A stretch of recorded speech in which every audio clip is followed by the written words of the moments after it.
وې کومه طریقه سره استعمال کې جستر حفاظت وشي یو خدا باندې چې ته مخه دارا ولا چې زمونږ د الله امر دی چې قل للمؤمنین یغضوا من ابصارهم چې تاسو د خپل نظرونه قطع کړئ توجه دی خو قطع کړئ د الله امر مخه راولا ویم د شي وایا کچرته زه بد نظری وکما الله بس ما نه علم والی دریم دغه الله به ما د خپل نظر نه وغورځي څلورم الله بس ما د عبادت خو نوران او پنځم د شي وایا کزن د پردیس زنانه له وګورم د شي ځوان بل الله پیدا کی چې هغه اسما زنانه له وګوري مصدر د حاکم کې روایت دی مسند احمد کې قرطبی نقل کړي تر وو نیم سو کال پورې الله به زمونږ د انتقام علی پریدیم نه مگر کچا په شرک باندې توبه وی صلی الله به بخي امام الشرح المانی کې لیکلي چې د امام ابو حنیفه رحمۃ اللہ د مسلک یو قیوم مفسر دی ولا تقربوا زنا د آیات په تشریح وی شړی چې د آیات باندې څنګه نظر ورغی هغه واقع ذکر کړي وی خپل ولور و بډیر ناشنا زیورات باندې آباد کړو په بازار کې وګرځو زنانه لوي ویلي بډای لا چې ارچا وکترنو ارچا بستری حقیقت کولی چې کور لکه داخلي دی په دې وخت کې ځوان ورته مخله ودرې شو ودرېګا کار مې سره دی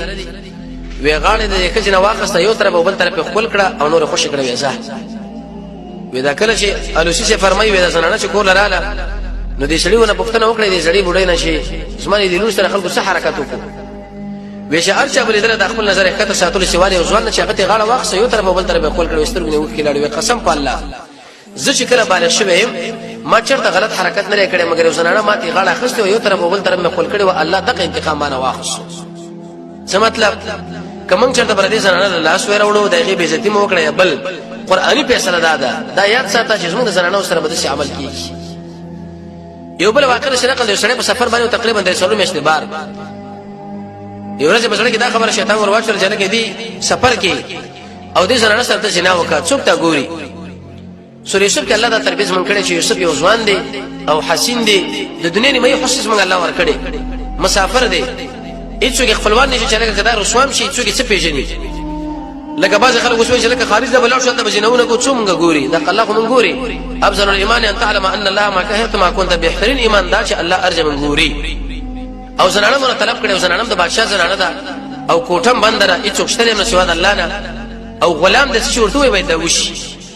وې دروازه مې ټک ټک کړنو ایسه بلړه کې دا خبر رااله چې الله مې راګیر نه کیو تخته دا وې شکر سره پنځه مې شروع سره علم کورلا خپل وړونه په پښتنه وکړه د ژوند باره کې چې صورت حال وي بس که ژوند تیر شو دا به